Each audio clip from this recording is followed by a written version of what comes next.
ohwefo cheche wi aba Adepa TV eso yatena CD na je Ghana enkomo na samre ye de ayeba na ne nyina ne efa benanyako ne wi ho abranti na se bofo won sem rode tudwa Adepa TV so apa makwa Adepa TV so ye nua ajo na me nua ese ensema meka se ese aba oman mu ye fa Bishop benanyako ne wi no de asana akwafa ho de di kan mechia Adepa TV afefo nyina na yema Ghana nyina yakọ efise 7 producer o se adwuma ye som Ghana yema Ghana fo enije adwuma ye na chese adokutafo omo so omo part of adwuma omo ye no se omo hwe ehili nipa ewo akonya sabi ibre so eno na ama yensusu ya itwasini nsusu no ye de nsusu etesa enti yema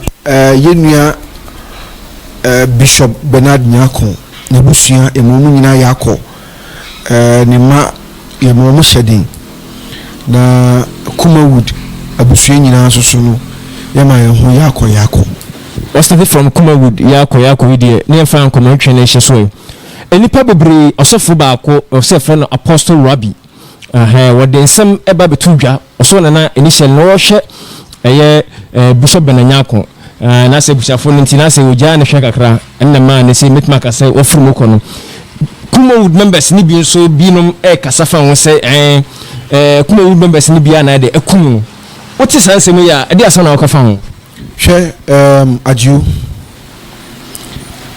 eye masifim eye mareho se sansem wi ekoso na me kai se ebrebi etwem kakra na yenua Bishop etiase umiki statement bi ma ne beto public and as social media ma ekofo bi ka won se me kan won se mo radio so umiki statement bi se the Kumawood industry no full of evil na sasem no me tie ye nyame no nukrani me bufu e ma me kan won se bebre se sebi konfoboni a watena yafo ho ama konfo papa ababeto no ye nyini mu sebim producer ade ne ye evil no eno na ama sebim producer edin Bishop Bernard Nyako no abe household name inti sebi se ka wo asem bi kura ka anka franin to makakra na ma enmunyam mram because anya sebim producer edin Kumawood actor na unyaye as Bishop Bernard Nyako no minia ataduane am wadi pen atonso amwanu pen anya ama obabi adapen nti wo ka asem ya bi se ya na wo hunu konya befa so abede wo beka no but se ene Kumawood movie a ama ene udin abe household name ebi musu di sa Kumawood jumana bisuso enya din besine no omusu ko mon kase Bishop ba so betu bi no wasinya me ye na dom ene ne mode mo obenya edin ye Bishop Benanyako ye household name itika wo asem bi ka sebim peduasa ankaka asem kakra bi a ebe hye ni pankran ko se ne ma odidie na yenka hunu se o ka se ye full of evil no sebim peduasa Kumawood no ye be fa se eye dwumakuo asofo wom politicians wom ankonkro mu yo mu business ewom a mu nyina ye Kumawood for otimi kan chem so mu twasini ni nyina no evil. You can't tell me that now we say empenifo kasabubu se ansa na obi betubo abo no na ne nan esibi so ebia na yenua ye papa ya de nyina Bishop Benanyako ehunu bebi ntina o kan asa asem no enie se me enye se wafirimu na me kan asem we onti me yi ni ho ano but minia so o se ade ni evil la ade na wo shase hu se evil no nyai o se bia na wo shase no we hu owura mu akodu akire no hu sa ade no akire no nya ni din we na metina basa enti na wo se nko ba publicly minia de tene se mpanifo kase mpanifo ni de eso de oso ntakrache enti nipa o se sine adwuma ye nam yi se unya me pagya me ye style obi anfiu so moment na obi style no me gidi yes eno na eba ohu sa de no stardom ye manage stardom. If you're not ready for stardom, don't go there. You manage stardom. Me talent manager. Me want to for bibria, me nature omo. Me wo stars bibria. Me no omo eye adwuma. Me manage omo stardom no. Me ka se binchiro.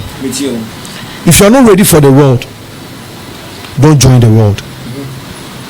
If you're not ready for the world, don't join the world, because if we are saying you din na wo ho but you would din a ebeye efie bia din and only stardom and they say obey star we are who say it has its own implication. Said you timi to aduane ma wodi no etimi say wanu aduane wonu sade enti say obey star ni we are who say eno hu sunsanso ne nam enti meka say stardom no no full of evil. Okay we dey watch na wadwene Adepa TV eso samro guso hwe Adepa TV so ye papa ewi ya na guso edidi ho nkomo na me nua ye mran nkomo atwe bi so o se a man bi obi di atodwa ye ni ankasa Joyce Boachi ye fa ne yafu odi nsem bi atodwa wo kire se kuma wudfo ne wo bukuma wudfo etiri so pa se ne omuna kono tu Lidika osafo bi so e de babonta Apostle Rabbi ono so be kan sa asem na o ti san asem ya o no mo ya gana mini ahwan ye fe ne kuma wudu sini twafo na se na group no. Yes, it consists of me and no mo twesi ni nyina and no Joyce no enti se yesi kuma wudfo ne akuna eye mienu agio wo boss J Jones Ajimai Miracle Ojabamo ene asofo Apostle John Pramo ye nyine ka obi ne yakunu. Will you accept that? No for me don't know. I don't know accept. Aren't you part of Kumawood? Oh is that I didn't say that time meji wa gyenkyere no enti se wo bi ka se Kumawood fo na yakuna be specific because Kumawood no eye entity yakaze Ghana fo kumu bia anything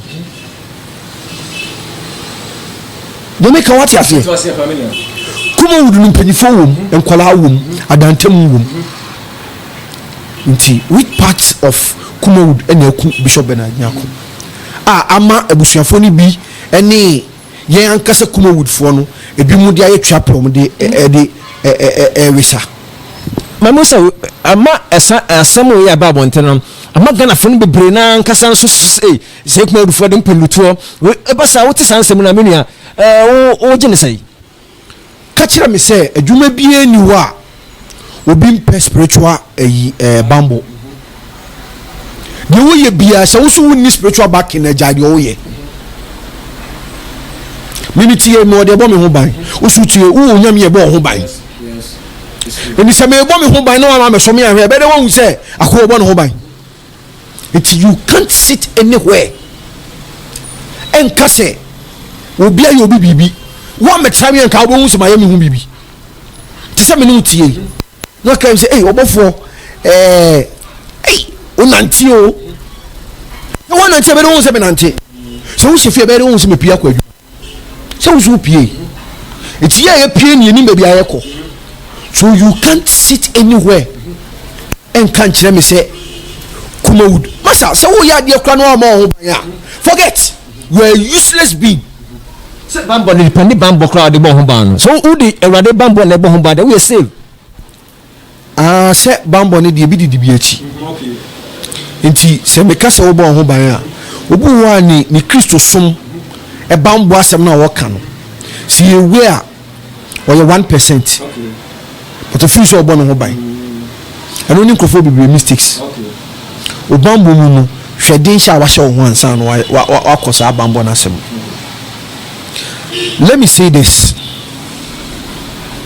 nobody bie no also otena ba bi kase Kumawood for and the Kumsa word no very irritating and pennyfo a omoda Kumawood ano should hold that person responsible. So if you okay so person say pennyfo an kasa fa the next assembly no kra na chese pennyfo enim wo madwuma me nkase assembly no kore ye na nisen me ti wo me nku bishop. I'm part of Kumawood. Also nku bishop. You are part of Kumawood. Yes. O boss J or you are part of Kumawood. Yes. Wo ku bishop. So pick point the person. Yes. So also for no so why you hwehwemu. Udi kan your spiritual consultation answer. Yes. Uye ye ne bodi se asumesi no obenti. Because utimi nkan kire me say adwuma a wo ye no ukohwehwemu no yamfa din ama. Bodi I'm daring that pastor. Okay. Me dey busuafo no. So if they think say omo ba ni wuo no, adwuma ase bi no oye. Ene ma ni wuya. They shouldn't hesitate. Now, me no ka say the abusuafo no emma abontene emekan. The abusuafo no maka say wo nua no omode hie no made nyina no wo yare ana Awurade enam so ato no inside the afranti. Me no ka say mpempe de abusua no emeka bi bia fa na mum sofo no ene nipa no bi amwo nchen ana assembly no mu ka say no omode aba abontene e wo saasem no. Sofo no abusua ne consult sofo no because they know say sofo ni mu humasem ana anya sa Yes, okay. Enti sofo na sem obeka kire abusua na abusua ne de betu Abusua ne me no ka say omunya nyintum sa men kan kire me say abusua ne mra bonten meka se Kumawood fo ena ekum mo de hye omulo kan sa tin ka bi to abusua no so and I'm say don't expect that. Yes. Because Emma Yes, of course. e ya de se sofo no a wono no e bi na no aka sa asem no abusuafo ne ko fa sofo no it's indirectly sofo no ya a spokesperson for the family. No. Miss indirectly. Okay. Indirectly no sofo no ya a spokesperson for the family. Because nipa ne yare no sofo no spiritual consultations or ye no se abusuane ma no ho confirm etudwa me wutimi ma se oba be me papa na spiritual consultation or ye no we to ano say me ko hwe obofo papa say na me hu you dare not. It's adding na sofo ne na mabonte ka se adwuma wo ye ni mu na obi eto no. Okay. Ye ba ye say any kidney. Yeah. Doctor prove ye say any kidney. Minim se Kumawood fo ni bi eye kidney foforo a Okay. mo ma ye hunu ni empa o mo ye kidney bone no ni mo sha implant ma bi no say maybe say so person with there sanko fuko na o sorry o se Kumawood for bi na kumo no o person with there o so mfa no kuro na abontene o me tell them person me kire Ghana for ni say Kumawood enye nipa baako. Kumawood enye nipa baako. Kumawood eye dom. Se Kumawood ka o so o mo ba eye dom. Abusuaku bia nipa bi wom. Abusuaku bia nipa bi wom. Asofo wom. Ekemofo wom. Absusufo wom. Eye a whole lot of varieties anyway. Ti se me uti na ofie ka kire me se Kumawood fo na ekuna. Eni ojaba wa yesofo. Eku bishop. Miracle ono so ye evangelist. Wo ku bishop. Wo so a wo ye actor. Eye PM e wo Kumawood no. Wo ku bishop. J Jones Ajimai. Ono ye director kum producer. Wo ye CEO no. Eni eneme TV so akase. Eni J so ku Bernard bi. Me am ti he kase makunu bi oboy siki chichi na twamo na na ma Mark Brown mo omo magigi din wo Kumawood mu nyina no omo nyina ku bishop bi senye sanenti sa they should come out and mention names. Now when we say ensem bi ba say ya na enipa no trending no pa na say wo adwene mu no enye trending na yin kura sesem ko nipa wu ye fa ni agro se first no tete no so bi wu obusuamu a sa bre no ena ye dey reflect eniema akọ wrong wu obusuamu. Yes. enema atochew ene try ne yesiesie yesiesie na bi kafie nti sebi pedua sa obi wu a enya de a yedidi agro nti ade na nipa na wu awie no na mo beka this ill statement akire enkrofoko bi ono ne adwuma Kumawood for did good to Bishop Bernard Nyako. Yes. Kumawood as an entity did extraordinary thing to Bishop Bernard Nyako because a bra was saying a bra bossy. A new koye de man. So when she Kumawood as a company, no didn't who join in here. Can nobody knows Bishop Bernard Nyako. Of course. And our bay state property. Who ye gana nina bunyina. Obi di ho yaw bebre nimu no so mo de o maye ni status ebi mu de na ye ni dp o konkofo facebook a oda ho konkofo instagram oda ho sebi peduasa Bishop Benanya ko na to data ma wo mo ana enne enam Kumawood so Bishop abaye state property. So what are some of the people telling us? Let me tell you, say enne Kumawood fo anka busuafo ho ampeja yi na bien fiwo ebusuan ko betima yo mayi but Kumawood bawa emanumonyam e kan yi ni bi emanumonyam ka yin sam no guso ohwe wad party so me na den komo twe na bawie no na ebinom ka se ye stars no binom ebia mo ti se enua Bishop ewo no o mo de camera se mo so esuin ti ama no so be nchiri wa hye we kana de we ebi didi o matam ebi yese o hu sa asem no so adwenkyere ne se fasa esu na o mo de camera esi ho esu ye no enua se wo ko yi ase a obi su na camera si wa onka nchense camera si unti jasu ana se wo ko yi ase na hu so obi su na camera si ni so a anya busuafo na ko fa cameraman so metwa yes nti se radio ankofa abusuani ana so ankofa cameraman ama me so metwa no wosu na so no atena ne fie won set camera na wosu a se bi producer eto da bi obi be ka se eye acting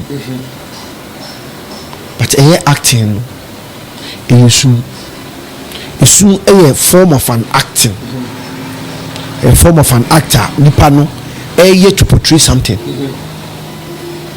se ade me ya na misu a me hye me de me na misu e bere wo ma se me de camera etoso na misu e ma hu se obofu su na ko viral you get to know it. People should understand say ye ne camera na ye adwuma the focus in the camera no eno na ye de adwuma yanko fan tabo ma mesi wo se yesu a kire tabo camera ene be ma enkofo hu se yesu ne do ye nuan. People should sit and relax. So we should not want to be for cameras when you know so obi show enjoy yourself but me no me say the camera see o say me use no I don't have that passion. Obi super. People might think say encrofadio omo yen a comic but comic no anase senior dwuma na ye no eto bia we do act based on true stories and same SCC. If you don't get in the mood you can't act it. People should understand it.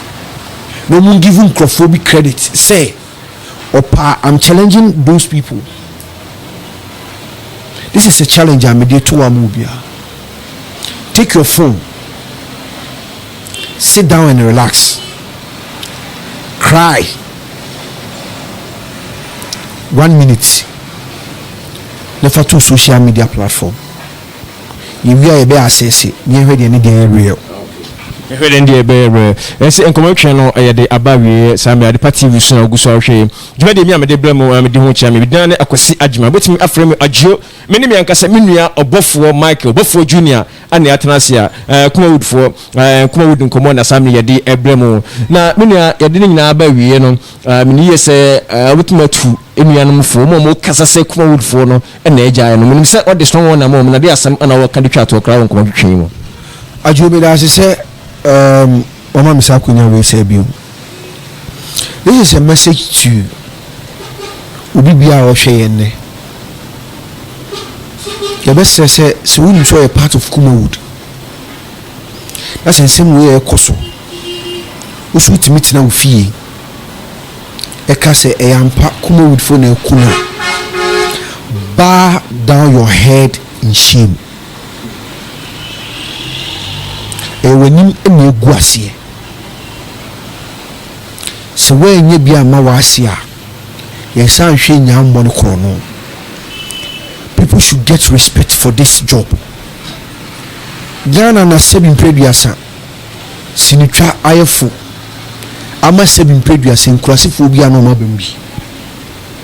I'm saying this because acting is a cool school obi de yakopon adoma chede no de ache no sankrofo ne ba they learn on the job but enkrofo se da ko hu school ekokosua ebeye na adwuma no perfect but obi wo a e adum bi na so no so keke ene no wanya platform a okay kan sim all those people should hide somewhere. Now almost allow the professionals to talk. They should allow the professionals to talk on this issue. Na sebin preduasa edwuma no etitiri wom so na wu etitiri wom the titiri fo no so no they are part of Kumawood enyo mu na eku Bishop Benanyako eda say Samuel Gusa share Adepa TV so adwuma de me medana akosi adwuma ta from ajo woni aji hoye pa Samuel mo koso na mo share na mo subscribe bunya yo Facebook Adepa TV Instagram Adepa TV YouTube Adepa TV na bunya nyina yo hon ba bia o search a Adepa TV subscribe na share video no ya me share mo nyina de bia be se o kire bia so be side Abraham Adepa TV so ya da mo nyina as